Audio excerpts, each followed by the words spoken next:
بسم اللہ الرحمن الرحیم۔ ذوالجناح کون ہے؟ یہ گھوڑا امام حسین علیہ السلام کے پاس کیسے آیا؟ کربلا میں ذوالجناح نے امام حسین علیہ السلام کی حفاظت کیسے کی؟ ناظرین، اگر آپ انہی سب سوالات کے جوابات جاننا چاہتے ہیں تو جڑے رہیے ہمارے ساتھ اس ویڈیو میں۔ ناظرین، انسان کے بعد گھوڑا وہ مخلوق ہے جو سب سے زیادہ خوبصورت اور شریف مخلوق سمجھا جاتا ہے۔ یہ اپنے اعضاء کی خوبصورتی، اپنی جرت، طاقت، ذہانت کی وجہ سے الگ پہچان رکھتا ہے۔ گھوڑا وہ واحد مخلوق ہے جو اپنے سوار کی حفاظت کرتا ہے۔ نیز گھوڑے کو پوری دنیا میں وفادار مانا جاتا ہے اور اپنے راہوار کے ساتھ ہمیشہ مرتے دم تک وفاداری کرتا ہے۔ گھوڑے کی تربیت جیسی کی جاتی ہے وہ ہمیشہ اپنے مالک کے ساتھ ویسا ہی رہتا ہے۔ ناظرین، یہ گھوڑا عام جانور نہیں ہے۔ اس کا ذکر مختلف آسمانی کتابوں کے ساتھ ساتھ قرآن مجید میں بھی موجود ہے۔ اللہ سورہ انفال میں فرماتا ہے، ان دشمنوں کے مقابلے میں جتنی قوت ممکن ہو سکے تیار رکھو، اسی طرح طاقتور تجربہ کار گھوڑے بھی تیار رکھو تاکہ اس سے خدا کے دشمنوں کو ڈرا سکو۔ ناظرین، سورہ نحل میں ارشاد ہوتا ہے، ہم نے گھوڑوں، خچروں، گدھوں کو پیدا کیا تاکہ تم ان پر سوار ہو سکو اور وہ تمہاری زینت بنے۔ ناظرین، جب ہم تاریخ کی طرف نظر دوڑاتے ہیں تو ہم دیکھتے ہیں کہ یہ گھوڑا ایک سواری ہی نہیں بلکہ جنگی اور ثقافتی طاقت کے طور پر بھی دیکھا جاتا ہے۔ انبیاء کرام کی حیات میں بھی گھوڑا استعمال کیا جاتا رہا، اور روایات میں جو نایاب بات ہمیں معلوم ہوئی وہ یہ، آغاز میں اس مخلوق کے بھی پر ہوا کرتے تھے اور یہ ہوا میں پرواز کیا کرتی تھی۔ اللہ کے نبی حضرت اسماعیل علیہ السلام کے دور میں ان کے پروں کو ختم کر دیا گیا۔ ناظرین، روایات میں ملتا ہے کہ یہ مخلوق نہایت سرکش تھی اور کسی کے قابو میں نہ آتی تھی۔ اللہ کے نبی حضرت ابراہیم علیہ السلام کے بیٹے حضرت اسماعیل علیہ السلام نے اللہ سے دعا کی کہ یا اللہ، اس مخلوق کو میرے تابع فرما۔ پس اللہ تعالیٰ نے ان کی خاطر گھوڑوں کو مسخر کر دیا اور اس وقت کے بعد سے ان کے پر ختم کر دیے گئے۔ نیز ان کی خدمت کے لیے اس وقت سمندر سے اللہ نے 100 گھوڑے ظاہر کیے۔ ناظرین، تاریخ انبیاء اور تاریخ اسلام کے ساتھ ساتھ دنیاوی تاریخ میں بھی اس مخلوق کا جلی طور پر ذکر نظر آتا ہے۔ ناظرین، اس مخلوق کو شرف اور عزت تب ملی جب نبی اکرم حضرت محمد صلی اللہ علیہ وآلہ وسلم نے اس گھوڑے کو اپنی سواری بنایا۔ آج ہم جس گھوڑے کی بات کرنے جا رہے ہیں اس کا نام ذوالجناح ہے۔ یہ گھوڑا حضرت محمد صلی اللہ علیہ وآلہ وسلم کے پاس رہا اور آپ نے اس کی تربیت کے لیے اسے امام علی علیہ السلام کے سپرد کر دیا۔ اس طرح یہ اسب وفادار امام علی علیہ السلام کے پاس رہا۔ اس کے بعد مولا علی علیہ السلام نے اس گھوڑے کو امام حسین علیہ السلام کے تصرف میں دے دیا۔ ناظرین، ذوالجناح کی ظاہری عمر 55 یا 60 سال بتائی جاتی ہے۔ یوں تو ذوالجناح بچپن ہی سے آل محمد کے گھرانے میں پلا، مگر امام حسین علیہ السلام کے تصرف میں خصوصاً 11 سال رہا۔ امام حسین علیہ السلام بچپن میں بھی اس گھوڑے پر سواری کیا کرتے تھے۔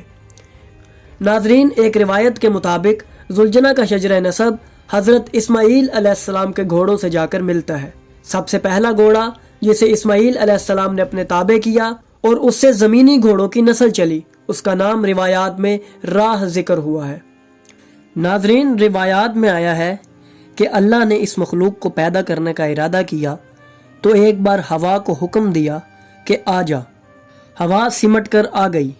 اللہ نے ہوا کو اپنی قدرت سے یکجا کیا اور کہا کن، یعنی ہو جا، تو اس تیز ترین ہوا سے گھوڑا تخلیق ہوا۔ ناظرین، چونکہ ہوا کو عربی میں ریح کہا جاتا ہے، اسی وجہ سے وہ گھوڑا جسے اسماعیل علیہ السلام نے سب سے پہلے مسخر کیا اس کا نام راہ رکھا گیا۔ اسی گھوڑے کی نسل سے وہ گھوڑے پیدا ہوئے جو اہل بیت علیہ السلام کے تصرف میں رہے۔ ذوالجناح بھی انہی میں سے ایک تھا۔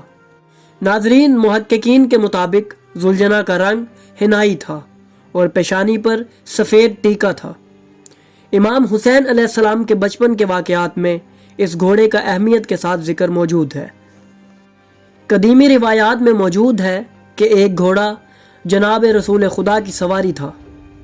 جس وقت وہ امام حسین علیہ السلام کے سامنے آتا تو آپ شفقت کی نظر سے اس کی طرف دیکھتے اس کے آتے ہی امام حسین علیہ السلام کی آنکھوں سے آنسو جاری ہوتے۔ ایک دن جناب رسالت مآب نے فرمایا، اے میرے پارہ جگر، تو اسے غور سے کیوں دیکھتا ہے؟ اے نور دیدہ، تو اس کو اتنا پیار کیوں کرتا ہے؟ کیا تو اس پر سواری کرنا چاہتا ہے؟ امام حسین علیہ السلام نے عرض کی، میں آپ کے اس گھوڑے کو نہایت پیار کرتا ہوں اور جی چاہتا ہے کہ میں اس پر سوار ہو جاؤں۔ اس وقت امام حسین علیہ السلام کا ظاہری سن 6 برس تھا۔ پس جناب رسول خدا نے فرمایا کہ اس گھوڑے کو لاؤ۔ یہ سن کر وہ گھوڑا آہستہ آہستہ امام مظلوم کے پاس آیا اور زمین پر بیٹھ گیا اور ہاتھ پاؤں زمین پر پھیلا دیے، گویا وہ بھی مشتاق تھا کہ دلبر زہرا مجھ پر سوار ہو۔ پس جناب امام حسین علیہ السلام اس گھوڑے پر سوار ہوئے۔ تمام اصحاب خوش ہونے لگے۔ اس ملکوتی کیفیت کو دیکھ کر رسول خدا کو کچھ یاد آ گیا اور آپ نے گریہ کرنا شروع کیا، یہاں تک کہ آپ کی داڑھی مبارک آنسوؤں سے تر ہو گئی۔ اصحاب یہ حال دیکھ کر حیران ہو گئے اور پوچھنے لگے، یا رسول اللہ، اس وقت رونے کا کیا سبب ہے؟ یہ تو خوشی کا مقام ہے اور آپ کا پارہ جگر پہلے پہل گھوڑے پر سوار ہوا ہے۔ حضرت نے مزید رونا شروع کر دیا اور بولے، میں حسین مظلوم کے حال پر روتا ہوں، افسوس، گویا میں دیکھ رہا ہوں کہ بعد قتل عزیز و انصار میرا فرزند حسین تن و تنہا 3 دن کا پیاسا ظالموں میں فریاد کرتا ہے اور ہر طرف سے تیر اور نیزے چلتے ہیں اور تلواریں اس کے جسم نازنین پہ پڑتی ہیں، یہاں تک کہ وہ زخموں سے چور ہو کر چاہتا ہے کہ زمین پر گرے۔ اس وقت یہ گھوڑا اسی طرح بیٹھ جائے گا جیسے تم نے اسے ابھی بیٹھتے دیکھا۔ جب حاضرین نے یہ حال سنا تو تمام مجلس بے قرار ہو کر رونے لگی۔ ناظرین، اگر اس مقدس جانور کی وفات کا ذکر کیا جائے تو روایات میں ہمیں ملتا ہے کہ جب امام حسین علیہ السلام خاک کربلا پر تشریف لائے تو زلجنا نے آپ کی حفاظت کی خاطر آپ کے گرد طواف کرنا شروع کر دیا۔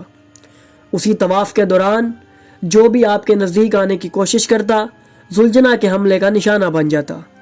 اس طرح اس سواری نے 40 یزیدیوں کو واصل جہنم کیا۔ اس کے بعد زلجنا آپ کے قریب آیا اور اپنی پیشانی کو خون مظلوم حسین علیہ السلام سے سرخ کیا۔ روایات میں آتا ہے کہ زلجنا حیران ادھر ادھر دوڑنے لگا اور اپنی ہنہناہٹ میں اس امت سے اللہ کی پناہ مانگنے لگا۔ نیز روایات میں یہ بھی آیا ہے کہ وہ دوڑتا ہوا خیام اہل بیت کی طرف آیا تو در خیمہ جناب امام حسین علیہ السلام پر اس زور سے ٹکر ماری کہ وہیں گر کر اپنے خالق حقیقی کے پاس پہنچ گیا۔ ابی مخنف نے لکھا ہے کہ عبداللہ بن قیس نے امام حسین علیہ السلام کے گھوڑے کو دریائے فرات میں چھلانگ لگاتے ہوئے دیکھا اور اس کے بعد خدا معلوم کہ وہ کہاں گیا۔ ناظرین، امام جعفر صادق علیہ السلام کا فرمان ہے کہ ہمارے اس گھر سے نکلنے والی ہر شے حق ہوتی ہے اور جو کچھ ہمارے گھر سے صادر نہیں ہوتا پس وہی باطل ہے۔ ناظرین، تاریخ میں یہ بات واضح ہے کہ اہل بیت علیہ السلام نے اس امت کے حوالے جو کچھ بھی کیا اس میں امت کی بھلائی اور راہ نجات تھی، مگر امت نے اہل بیت علیہ السلام کی عطا کردہ ہر شے کو مہجور کیا۔ اسی طرح اہل بیت کے گھرانے میں پلنے والی سواری کا احترام بھی قوم اشیاء نے نہ کیا، اور روایات کے مطابق اس مقدس نفس پر اتنے تیر برسائے گئے کہ زلجنا کے ارد گرد تیر پیوست ہو گئے، اور اس حالت میں جو بھی اسے دیکھتا گویا اسے یہی لگتا کہ ایک پروں والا گھوڑا اس کی طرف آ رہا ہے۔ ناظرین، یہاں ہم ایک نقطہ قابل ذکر سمجھتے ہیں کہ زلجنا کی اس وفاداری سے اس مخلوق کا سر فخر سے بلند ہو گیا۔ ناظرین، اردو شاعری میں بھی زلجنا کا ذکر احسن انداز سے نظر آتا ہے۔ اس زبان کے تمام بڑے شعراء نے اس مخلوق کے ذکر سے اپنی شاعری کو زینت بخشی ہے۔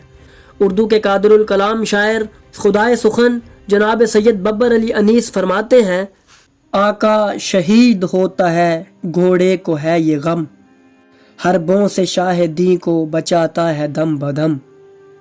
فرماتے ہیں حسین کہ اے ذوالجناح تھم، پھر میں اتر پڑوں گا ہٹا یہاں سے گر قدم۔ وعدہ ہے خون میں بھرنے کا رب قدیر سے، اللہ اب بچانا مجھے تیغ و تیر سے۔ کہتا ہے رو کے شاہ سے اسپِ وفا شعار، جب تک ہے دم قدم کو نہ چھوڑے گا جاں نثار۔ رخصت کے وقت مجھ پہ جو حضرت ہوئے سوار، بنت علی نے مجھ سے کہا تھا بحال زار، پھر ایک بار ڈیوڑی پلانا حسین کو، اے ذوالجناح چھوڑنا آنا حسین کو۔ ناظرین، اگر آپ کو ہماری یہ ویڈیو پسند آئی ہو تو برائے کرم اسے لائک ضرور کریں۔ آپ کا ایک لائک ہمیں مزید اچھا کام کرنے کی ہمت دیتا ہے۔ اگر آپ ہمارے چینل پر نئے ہیں تو چینل کو سبسکرائب کرنا ہرگز نہ بھولیے اور ساتھ موجود بیل آئیکن بھی پریس کریں تاکہ ہماری ہر نئی ویڈیو کی اطلاع آپ تک فوراً پہنچ سکے۔ ہماری کوشش یہی ہے کہ آپ تک علم، تحقیق اور بصیرت پر مبنی ویڈیوز پہنچتی رہیں۔ دعا ہے کہ اللہ ہمیں اور آپ کو علم نافع عطا فرمائے۔